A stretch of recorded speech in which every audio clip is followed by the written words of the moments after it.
Olá, eu sou Sérgio Everton. No Parlamento em Resumo de hoje, você confere as principais atividades do Legislativo Paulista. Temas importantes, projetos de lei e trabalhos que marcaram a semana. O Parlamento em Resumo está no ar.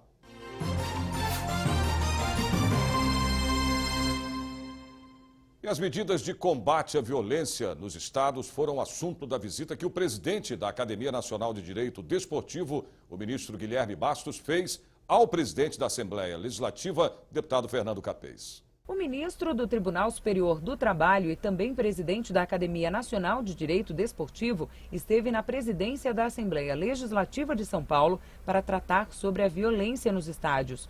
O deputado e presidente da Casa, Fernando Capês, recebeu, além do ministro, os desembargadores Rui César Públio e Marcelo Freire. Também participou do encontro Paulo Feus, da Federação Paulista de Futebol. O assunto foi o combate à violência nos jogos esportivos. Nós vamos tentar levantar estas experiências exatamente para tentar fazer um programa nacional. Levar para todas as arenas hoje, onde se pratica o futebol, se pratica o basquetebol, se pratica o voleibol. Hoje nós temos em Brasília, por exemplo, tivemos um jogo de vôlei agora com 40 mil pessoas assistindo. E graças a Deus, sem nenhum incidente, de nenhuma briga e tal, nós queremos que todas as arenas possam ser assim. Eu posso assistir o meu Flamengo com tranquilidade, vocês aqui, os times de São Paulo. Acho que é isso. O interesse é comum, nós não queremos tirar a torcida organizada, nós queremos que eles estejam lá abrilhantando os eventos e tal, mas de uma forma ordenada, de uma forma tranquila, que as famílias possam ir, os pais, levar os seus filhos, as esposas que se interessem por futebol, os maridos, quer dizer, todos possam ir, sem problemas de que vai chegar, não vai encontrar o lugar que ele comprou no seu ingresso, o lugar esteja ocupado por outro, ou não tenha acesso à parte do estádio que ele também pensou em ficar. Enfim, pensar de uma forma global e tentar uma solução a mais, que atenda aos interesses do cidadão. O ministro ganhou um exemplar do livro de autoria do deputado Fernando Capês e também a lei estadual que coíbe a violência nos estádios paulistas. No Brasil nós temos o Estatuto do Torcedor, mas como toda lei federal de âmbito nacional, ele tem regras mais gerais. Nós, na Assembleia, conseguimos fazer alguns detalhamentos, inclusive impondo multas administrativas, obrigando a instalação de juizados especiais de pequenas causas criminais e cíveis, multando o torcedor que senta no lugar do outro. E isso foi interessante. E essa experiência de São Paulo sempre foi pioneiro, principalmente nessa questão do esporte. Essas inovações têm que ser levadas aos outros estados. Então, uma atuação coordenada de uma autoridade nessa área esportiva vai nos ajudar bastante. Em Brasília está marcado para o próximo dia 10 um encontro nacional para discutir medidas capazes de reduzir a violência. É um tema muito delicado, sabidamente delicado, muito sensível, para toda a sociedade, mas a intenção da Academia Nacional de Direito Esportivo é de levar esses especialistas nesse tema tão delicado a Brasília, exatamente para tentar levantar propostas no sentido de se resolver esse problema que é muito sério. A APEC, Aliança Pró-Evangelização das Crianças, completa 75 anos e é homenageada aqui na Assembleia Legislativa. O deputado Vaz de Lima, do PSDB, foi o proponente desta solenidade. Ensinar as lições bíblicas, um ofício multiplicado entre os missionários para alcançar milhares de crianças pelo Brasil. Todo missionário precisa ter um preparo teológico e depois ter preparo específico na área da evangelização das crianças. Com isso, a pessoa se apresenta à missão, ele é examinado, ele é aprovado e desenvolve o seu ministério. Desafiando as igrejas e preparando pessoas para ensinar a palavra de Deus para as crianças. Há 3/4 de século, a APEC, Aliança Pró-Evangelização das Crianças, se dedica ao ofício de evangelizar os pequeninos. Atividade que recebeu homenagem em sessão solene na Assembleia Legislativa de São Paulo, por iniciativa do deputado Vaz de Lima, do PSDB. Ao longo desses 75 anos, a APEC já ajudou muita gente. Eu conheço muitas famílias que são muito agradecidas ao trabalho da APEC e, portanto, vi como uma coisa muito importante da parte do Estado de São Paulo prestar essa homenagem à APEC nesses 75 anos. Esta exposição no Hall Monumental da Assembleia Legislativa de São Paulo resume bem o trabalho da APEC. Além dos treinamentos com missionários, a entidade produz e distribui extenso material didático e literatura bíblica. São histórias missionárias, cânticos, CDs e recursos didáticos. Um trabalho que no Brasil alcança mais de 1,5 milhão de crianças.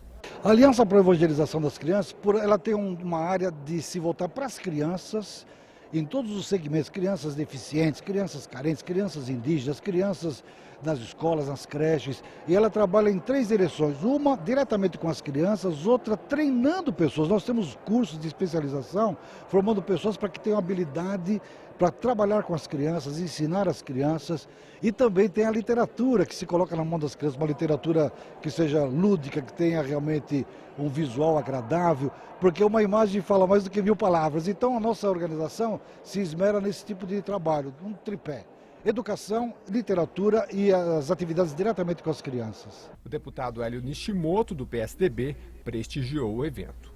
A Bíblia mesmo ensina que se ensinar a criança no caminho que deve andar, mesmo quando for velha, ela não vai se desviar, porque vai estar no coração, plantada a boa semente. Então, em todos os locais, tanto nas regiões mais vulneráveis, como também em famílias mais abastadas, se ensinar a criança sobre Deus, o caminho que ela deve andar, aquilo que é correto, isso vai ajudar muito, a não só a vida da pessoa, mas da família, da sociedade como um todo. É por isso que a gente sabe da importância de uma instituição como a APEC estar trabalhando, então, no meio da sociedade. O Jornal da Assembleia acompanhou o 13º Seminário Nacional da Amptur, que é a Associação Nacional de Pesquisa e Pós-Graduação em Turismo. Veja aí na reportagem.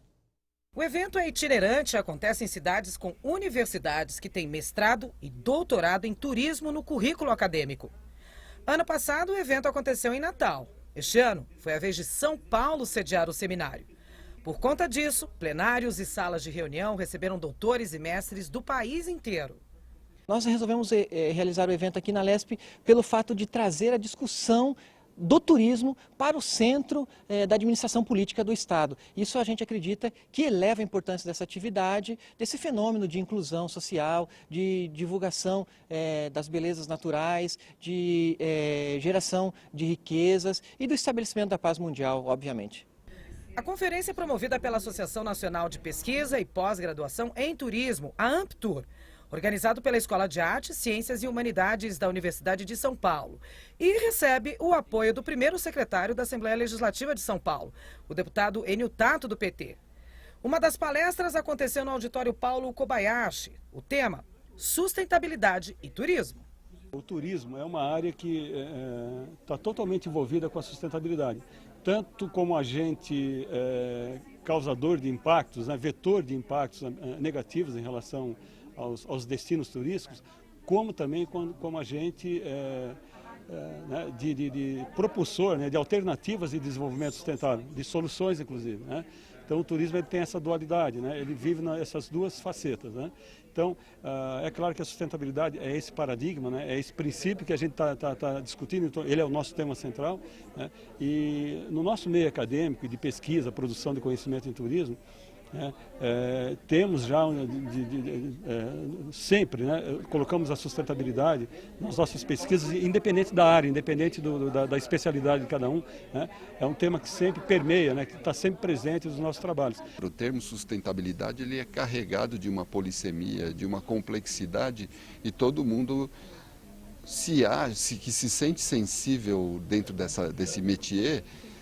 Se diz uma pessoa ou sua empresa ser sustentável, a questão é, dentro do que a gente procurou fazer agora nessa mesa, é o quanto que cada indivíduo seja no caso do turismo, nos diversos segmentos, na rede hoteleira, nos alimentos e bebidas que são restaurantes, por exemplo, etc., o quanto que ele, na sua atividade específica, que se diz sustentável, de fato ele está sendo no sentido mais amplo que o termo carrega, né?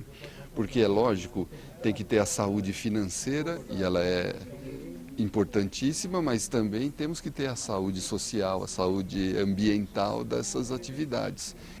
A seleção do tema está ligada à necessidade de retomar a discussão da temática face ao contexto atual, crise e pós-crise, o qual afeta as ações governamentais em escala nacional, estadual, regional e local, e também o mercado na sua diversidade de interesses. O seminário está previsto para terminar nesta sexta-feira, às 7 horas da noite. A Assembleia Legislativa presta homenagem à Sociedade Veteranos de 32 com a entrega da medalha MMDC. A sigla MMDC representa os sobrenomes Martins, Miragaia, Drauzio e Camargo, 4 estudantes que se tornaram mártires da Revolução Constitucionalista de 1932, mortos em protesto contra o governo Getúlio Vargas.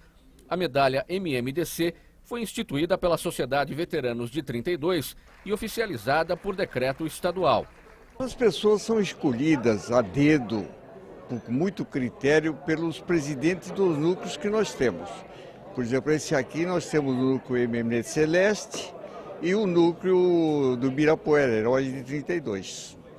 A condecoração é oferecida a personalidades civis e militares, instituições públicas e privadas, por terem prestado relevantes serviços à sociedade ou comprometidas com a preservação da memória dos combatentes de 32 e com os ideais cívicos e patrióticos. Nós tomamos um cuidado de homenagear os soldados, os sargentos, principalmente as grandes ocorrências de vulto. Eles merecem, porque são os heróis de hoje, né? Os heróis de 32 já foram. Nós temos heróis do século XXI, né? E eles devem ser homenageados. Além das medalhas, os homenageados também receberam diplomas. A solenidade foi presidida pelo deputado Coronel Telhada, do PSDB, em noite de muita emoção para os condecorados. Essa é uma maneira da Câmara, da Assembleia Legislativa, dizer muito obrigado a essas pessoas. Eu acho que homenagear nunca é demais, dizer obrigado nunca é demais. E eu acho que no Brasil falta muito isso, falta muito a gente reconhecer as pessoas que fazem a diferença. E eu, no meu mandato, procuro fazer isso e quero que a Assembleia também adote essa postura para homenagear as pessoas que merecem. Nós temos aí profissionais excelentes em todas as áreas e a gente nem um muito obrigado falar para essas pessoas. Então, eu acho que está na hora de começar a mudar essa postura. Então, nós aqui aproveitamos sempre a Revolução de 32, que é uma data histórica para São Paulo, para homenagear essas pessoas e dizer muito obrigado. Um instante só, o Parlamento em Resumo volta já.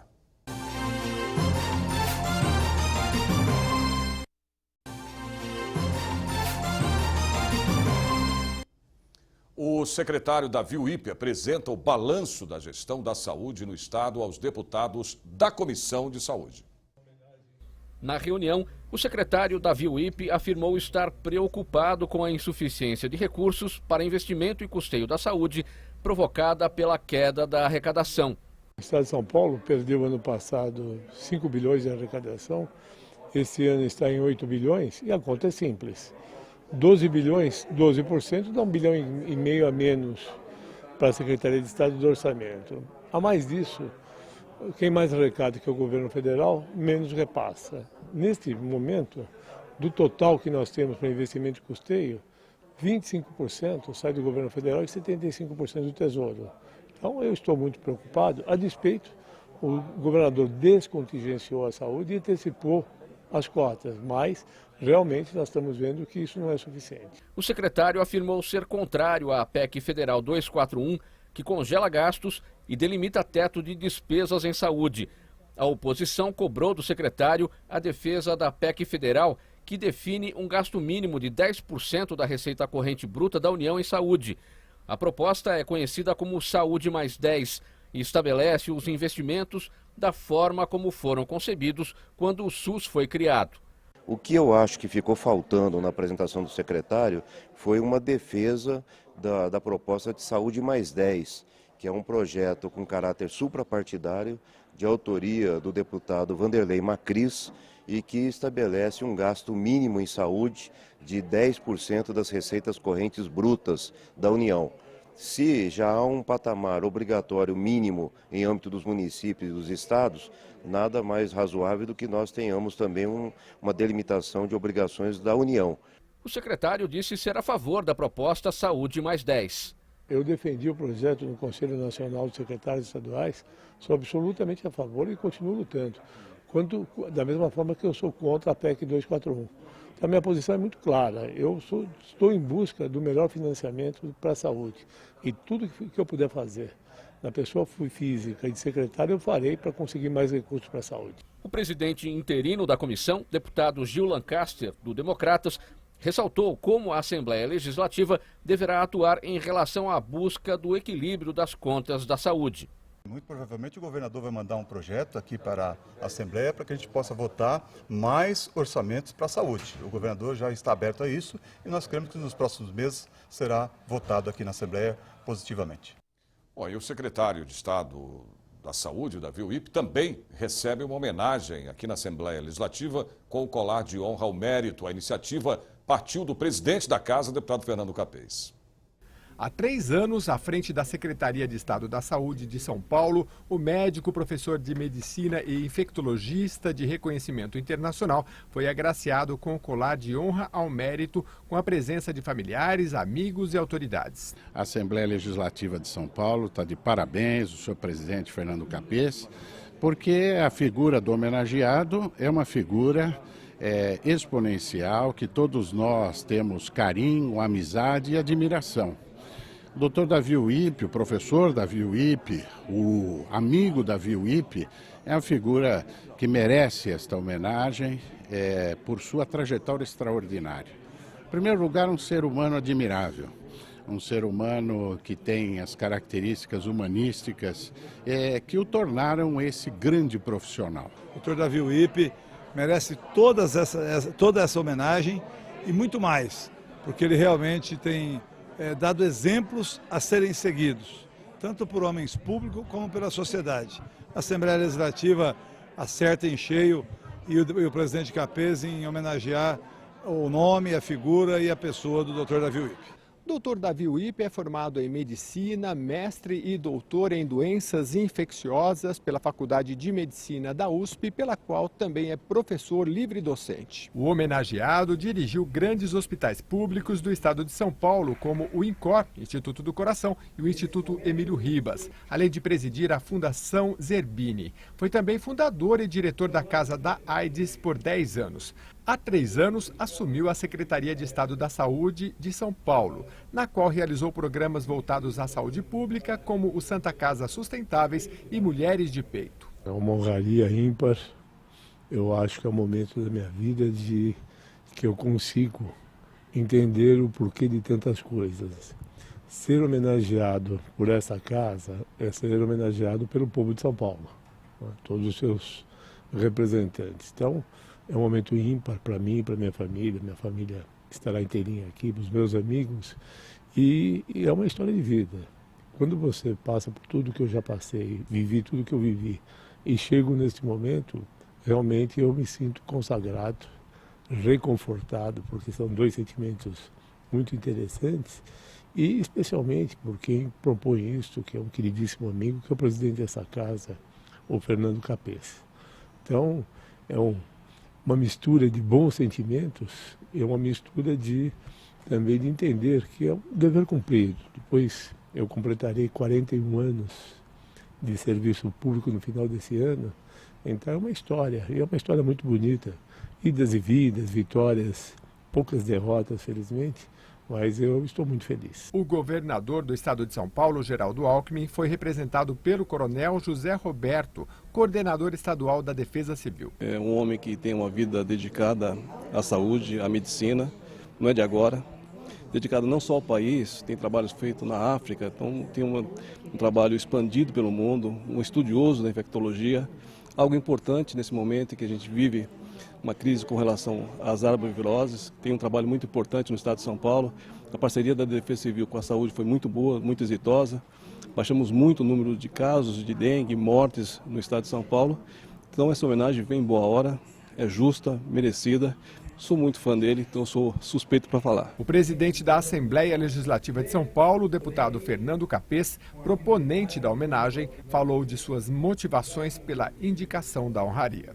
Professor livre-docente de medicina da Universidade de São Paulo, secretário da Saúde, um grande médico, salvou tantas vidas, tratou tantas pessoas, estudou, trabalhou durante toda uma vida e trouxe a sua experiência de sucesso na medicina, no meio acadêmico, para a Secretaria da Saúde. Portanto, um homem que faz o bem, um homem do bem e altamente preparado e competente. Quando a Assembleia reverencia esse tipo de trajetória de homens públicos, ela está, de certa forma, mostrando às pessoas que os bons exemplos devem ser seguidos. Advogados de todo o estado se reuniram aqui na Assembleia Legislativa para homenagear o Dia do Advogado Trabalhista, comemorado essa semana. Advogados de autoridades se reuniram no auditório Paulo Kobayashi. Desde 2011, o 28 de setembro foi definido como o Dia do Advogado Trabalhista, após projeto de lei de autoria do deputado Fernando Capês, presidente da Assembleia. A lei entrou em vigor no ano em que foram comemorados os 70 anos da criação da Justiça do Trabalho no país. É o profissional que garante o respeito num mundo de tão grande desequilíbrio econômico àqueles que estão numa posição inferiorizada de trabalhadores perante o poder econômico. E cabe ao advogado trabalhista a análise serena da legislação, dos princípios constitucionais e fazer valer os direitos, seja do empregado, seja do empregador, quando esse direito for violado. Então, a nossa Assembleia, que é uma Assembleia que lida com as leis, que lida, portanto, com a legislação, embora no âmbito estadual, tem o dever de homenagear os cultores da lei, os operadores do direito, aqueles que garantem aos demandados o respeito às leis trabalhistas, no caso, e à Constituição. O dia escolhido tem como marco a fundação da Associação dos Advogados Trabalhistas de São Paulo, em 28 de setembro de 1978, entidade declarada de utilidade pública na década seguinte. De longe, a área de defesa do direito do trabalhador é a que conta com o maior número de profissionais registrados na OAB de São Paulo. Dos 300 mil advogados que trabalham no Estado, metade cuida da defesa do direito trabalhista. Cabe a esse profissional do direito garantir o ponto de equilíbrio entre o empregado, garantindo o cumprimento da Constituição, como também fiscalizar e auxiliar o empregador cumprindo todas as obrigações do trabalho responsável. Ele garante a livre iniciativa e o valor social do trabalho. A classe está muito feliz. Quero cumprimentar a Assembleia Legislativa pela aprovação da lei, uma lei proposta pelo deputado Fernando Capês, que hoje preside, inclusive, a nossa Assembleia Legislativa. Cumprimentar o deputado Fernando Capês, é uma iniciativa, o pedido da Associação dos Advogados Trabalhistas, quando um colega que hoje é conselheiro da Ordem, Cláudio Peron, era o presidente, e nos permite comemorar e apresentarmos uma união cada vez maior. Eu tive a ideia de criar o Dia do Advogado Trabalhista. Ele tem uma importante função social. Ele recebe aquele trabalhador que não recebeu os direitos trabalhistas, sem dinheiro, sem receber honorários, e entra com a causa. Aquela empresa que não tinha dinheiro, possivelmente, para pagar o seu empregado, também vai precisar de um advogado trabalhista. E muitas vezes o advogado faz a defesa da empresa sem receber esses honorários.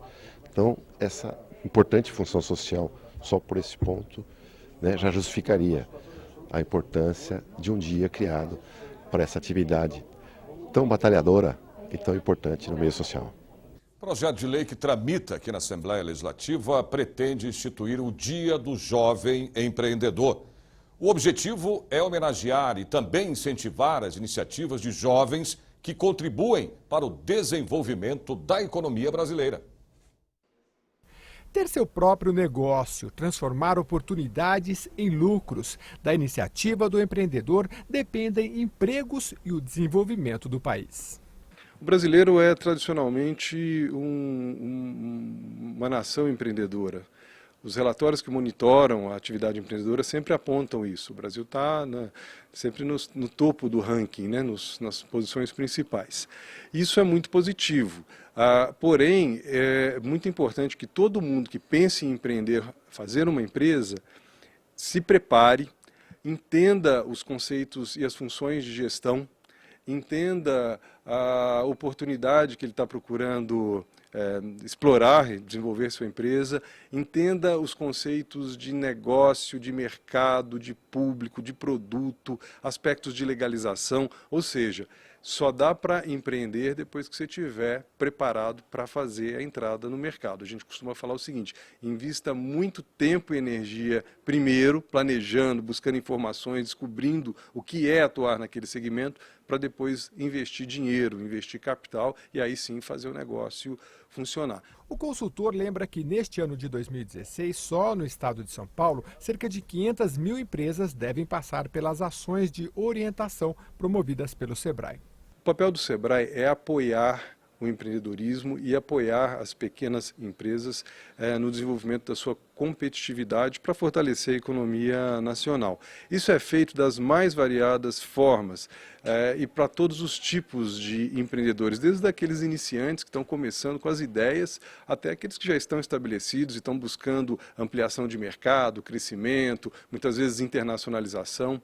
Praticamente 4 em cada 10 brasileiros estão envolvidos em um negócio próprio ou na criação de uma empresa, revela uma recente pesquisa aqui do Sebrae. Vamos conhecer agora um destes empreendedores.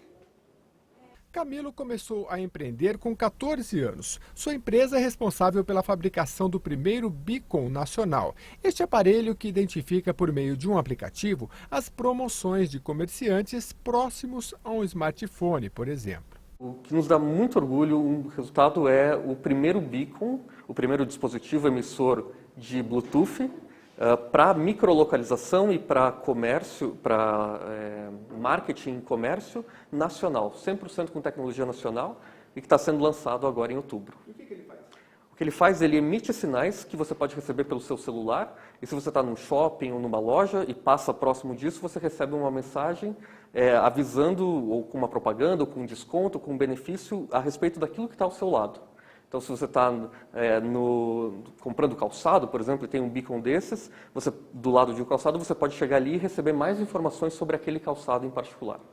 Com 26 anos, Camilo é responsável pela direção geral e estratégica de novos negócios da empresa. Engenheiro de computação pela USP, passou pela Universidade de Copenhague e pelo MIT, o maior instituto de tecnologia do mundo. O empreendedor está disposto a tomar riscos, muito mais do que um trabalhador convencional. Sabe que tem riscos envolvidos naquela atividade, mas está disposto a aceitá-los, né? Mesmo dependendo do que pode acontecer, as incertezas ou as imprevisões a respeito da empresa, está disposto a tomar e, acima de tudo, tem um sonho muito maior de construir algo muito maior. Né? Então, o risco e o retorno estão juntos aí, né? Para homenagear empreendedores como Camilo, a Assembleia Legislativa de São Paulo pretende criar o Dia do Jovem Empreendedor por meio do projeto de lei 687 de 2016. O Legislativo paulista tem iniciativas de fortalecimento das políticas públicas do setor, como a Frente Parlamentar do Empreendedorismo. Eu acho que é uma boa iniciativa, principalmente se utilizada para incentivar novos jovens ou incentivar os jovens a empreenderem. Se for apenas pelo reconhecimento como algo que só reconhece, acho que não é tanto caso, mas principalmente utilizar para incentivar e para fazer com que apareçam novos empreendedores, porque é assim que a gente constrói mais e constrói a sociedade, né? Construindo essas opções e colocando as opções para as pessoas, para daí elas poderem executar e crescer. Parlamento em resumo volta já.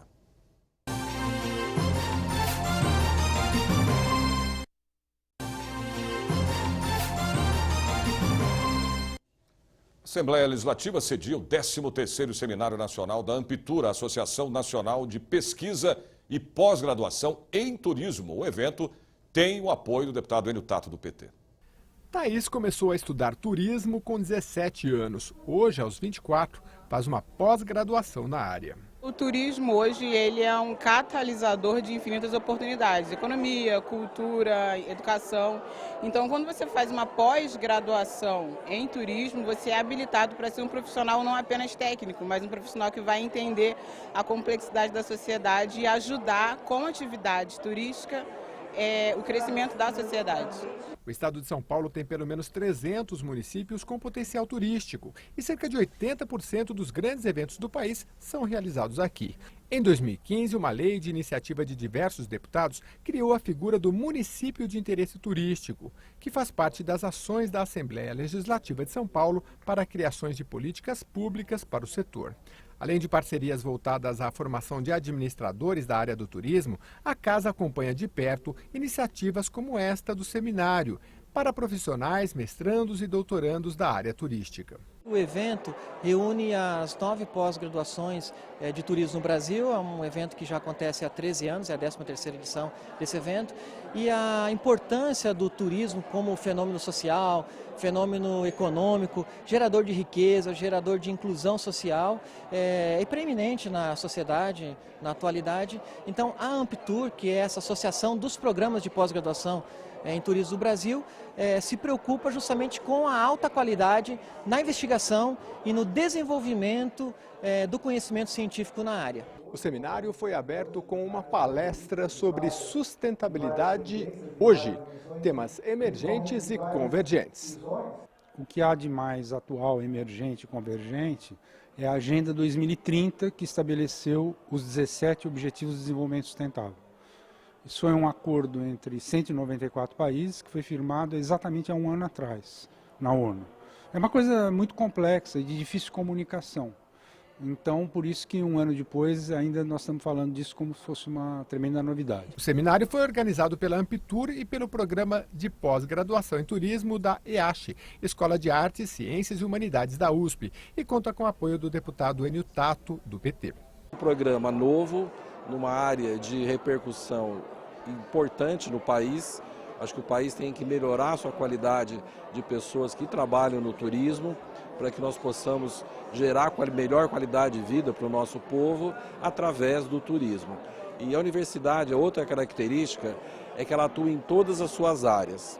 Então nós temos uma forma de brincadeira, nós falamos que a universidade tem a área de A a Z.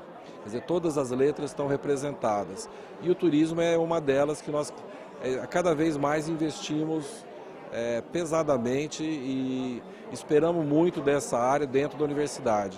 O presidente da Assembleia Legislativa, o deputado Fernando Capês, do PSDB, recebe o auxiliar técnico da seleção masculina de polo aquático para discutir um projeto esportivo para os jovens do estado. O presidente da Assembleia Legislativa de São Paulo, Fernando Capês, recebeu o auxiliar técnico da seleção masculina de polo aquático. O assunto foi um projeto esportivo voltado aos jovens do estado. A ideia é ocupar espaços públicos já existentes, principalmente na periferia da cidade, para a prática de esportes nos horários em que os jovens estudantes já deixaram as salas de aula. Basicamente seria a instalação de um clube escola, ou seja, principalmente nas regiões mais carentes, mais afastadas, em que as crianças passam grande parte do dia, pelo menos metade do dia, a outra metade está na escola e metade do dia em terrenos baldios, em ruas de terra, ao alcance de traficantes, da criminalidade. Estabelecemos uma espécie de período complementar da atividade escolar. Então, um período ele está na escola e no outro período ele está num projeto olímpico, selecionando o esporte que lhe agrada e investindo para que esse esporte absorva esta criança, dando a ela inclusão social, o destaque de se tornar, quem sabe, um astro do esporte ou, de qualquer maneira, uma elevação do espírito através da preparação física. O deputado Fernando Capês e Eduardo Abla já tinham se encontrado no Palácio dos Bandeirantes logo após o fim das Olimpíadas, durante uma entrega de medalhas. Ali, o projeto Mais Cidadania já havia sido discutido entre os dois. Para mim, realmente é um sonho. Eu não escondo de ninguém, faço questão de dizer. O Fernando está falando para mim, eu já não estava nem acreditando que teria sequência, e está mostrando que tem sequência, já está no papel. E é um sonho que eu sei que vai fazer bem para muita gente. Aliás, eu diria que vai fazer bem para a maioria das pessoas e dos brasileiros. Por quê? Você vai fazer uma criança com uma cabeça mais ocupada, ele fica mais digno, ele muda a postura, ele muda costumes, ele não vai tanto mais num posto de saúde, porque ele não tem tanto problema de saúde. Essa parte de criminalidade é, assim, fantástico. Então, são benefícios que só vão fazer bem, independente de quem esteja trabalhando ou fazendo, só vai fazer bem para o povo. O sonho já está no papel. Novos passos devem ser dados para que a ideia se torne realidade. Nós vamos fazer uma segunda reunião com quem ajudou o professor a sistematizar esse projeto, que já é uma pesquisa, é bem detalhado.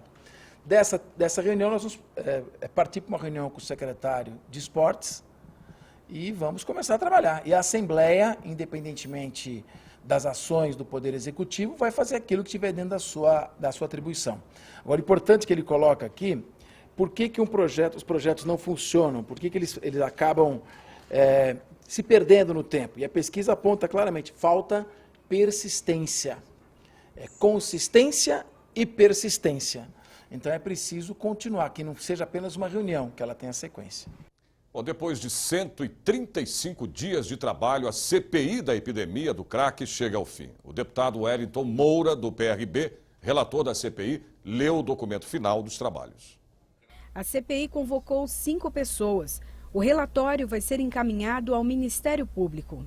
Então a gente pediu para que no relatório os hotéis fossem tirados para que o número de usuários pudesse realmente diminuir, porque é impossível a gente tratar usuários no foco, dentro do foco. Então a gente vai fazer com que através desse relatório possa se chegar no Ministério Público, possa se chegar até o presidente aqui da Casa na Assembleia Legislativa, enfim, todas as entidades necessárias, todos os órgãos necessários. O relatório foi feito em cima dessas oitivas e também dessa visita, desse trabalho de campo. Veio na intenção de apresentar tanto ao governo estadual como ao governo municipal que tome algumas providências com relação a não só a recuperação dos dependentes de crack, mas também numa assistência maior às famílias. Um relatório muito bem feito e acreditamos que o trabalho que nós fizemos aqui vai surtir a médio e a longo prazo, e queira Deus que a curto prazo também, algum resultado beneficiando essas pessoas que estão envolvidas na droga. A nossa intenção aqui é justamente chamar a atenção para isso aí. Eu acho que o resultado foi positivo, nós ouvimos vários órgãos municipais e estaduais aqui. É um problema que assola todas as famílias, não há rico, não há pobre, não há corintiano, não há São Paulino, todo mundo tem esse problema, precisa ser visto com muita seriedade. E a gente tem aqui colocado à disposição e procurado alavancar mais ainda no combate, no tratamento, para que a gente consiga diminuir essa desgraça que é o crack na sociedade, não só brasileira, mas na sociedade em todo o mundo. A CPI da epidemia do crack terminou, mas os trabalhos continuam. É que os deputados decidiram pedir uma audiência pública aqui na Assembleia para continuar a discussão. Eu fiz uma proposta aqui que foi bem aceita e certamente será encaminhada depois, para nós fazermos uma audiência pública aqui, dando continuidade a esse trabalho para que ele não morra aqui, né? Porque o crack continua. O uso da droga continua, a venda da droga continua. E nós fazemos uma audiência pública trazendo aqui as casas de recuperação e um representante do DENARC. Espero que isso prospere, nós damos continuidade e vamos fazer sim essa audiência pública. Bom, quem procura trabalho precisa pedir o seguro-desemprego ou tirar a carteira profissional, pode usar os serviços oferecidos pelo posto de atendimento ao trabalhador. Veja os detalhes na reportagem da Silvia Garcia. O objetivo é simples, inserir o trabalhador no mercado. O PAT serve como uma intermediação entre o trabalhador e o Estado e também junto ao empregador no cadastramento de vagas, né, na emissão de documentos como carteira de trabalho e recepcionar benefício do trabalhador desempregado, que é o seguro-desemprego. O PATS, Postos de Atendimento ao Trabalhador, concentram os serviços prestados pela Secretaria e são centros de referência das políticas públicas de geração de emprego e renda. O PAT existe desde 1994. Hoje soma em todo o estado 251 unidades e só dentro dos poupa-tempos tem 30 delas. Desde sua criação, os postos de atendimento foram responsáveis por mais de 19 milhões de inscrições, 7 milhões de vagas cadastradas, 17 milhões de encaminhamentos de trabalhadores para vagas, quase 2 milhões de trabalhadores colocados no mercado, além de 11,4 milhões de emissões de carteiras de trabalho e 12 milhões de requisições ao seguro-desemprego. O fluxo diário gira em torno de umas 800 pessoas só na unidade do PAT aqui da Sé. E como que é feito esse agendamento? A partir do momento que ele faz o agendamento, ele começa a receber informações por e-mail ou ele tem que ficar olhando o tempo inteiro se tem vagas? Como é que é isso? O agendamento aqui é para o dia. Então ele vai agendar e já vai saber qual horário que tem disponível para esse dia. Então se ele chegar cedinho é quase que instantâneo. Ele agenda e já vem para o setor para fazer o documento, né, ou fazer o serviço procurado. Então, dependendo do horário que ele chegar, pode ser que ele tenha uma espera, às vezes, de 1 hora e meia, mas vai ser atendido no dia. Para se inscrever, basta ir pessoalmente com RG e carteira de trabalho em um dos postos do estado ou acessar o site, cadastrar o e-mail e receber todas essas informações. O Jornal da Assembleia faz uma homenagem ao idoso, a velhice que, na maioria das vezes, não é uma fase fácil. Envelhecer é o único meio de viver o tempo. Envelhecer também é passar da paixão para a compaixão. Aqueles que envelhecem merecem todo o nosso carinho e atenção. O Dia Internacional do Idoso, que é comemorado dia 1º de outubro e que coincide com a criação do Estatuto do Idoso desde o ano de 2006. Os grupos de terceira idade vêm se qualificando a cada dia que passa. Eles desenvolvem uma série de atividades voltadas ao aprendizado, danças dinâmicas e a integração dos participantes. Por isso, as mensagens para idosos estão sendo aplicadas como uma maneira de motivar e incentivar os participantes. Quem está com 90 anos hoje, quando nasceu não tinha antibiótico, não tinha vacina, não tinha coisa nenhuma. E, no entanto, chegaram até aí. Não tinha dieta, não tinha remédio para hipertensão nem para diabetes. Então, quem são eles? São aqueles que, por uma causalidade e por uma boa genética, conseguiram atravessar as chamadas adversidades da vida. Então, só pôde gerar esta demanda para a terceira idade, porque esses sobreviventes vieram. Então, eles são sobreviventes mesmo.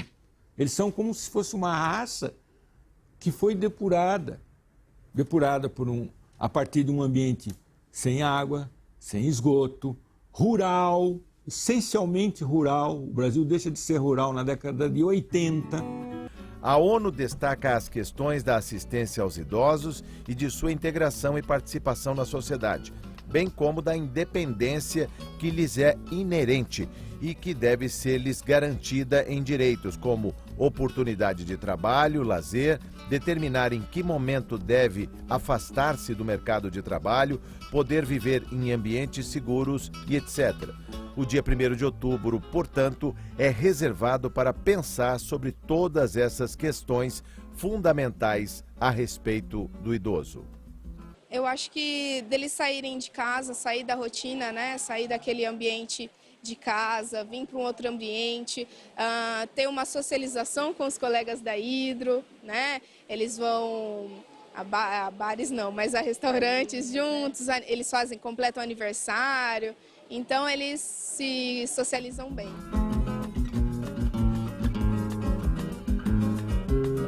Quando a velhice chegar, aceita-a, ama-a. Ela é abundante em prazeres se souberes amá-la. Os anos que vão gradualmente declinando estão entre os mais doces da vida de um homem. Mesmo quando tenhas alcançado o limite extremo dos anos, estes ainda reservam prazeres. Sêneca, filósofo romano. Parabéns, né? Parlamento em Resumo termina por aqui. Nós voltamos na semana que vem com mais informações para você. Até lá.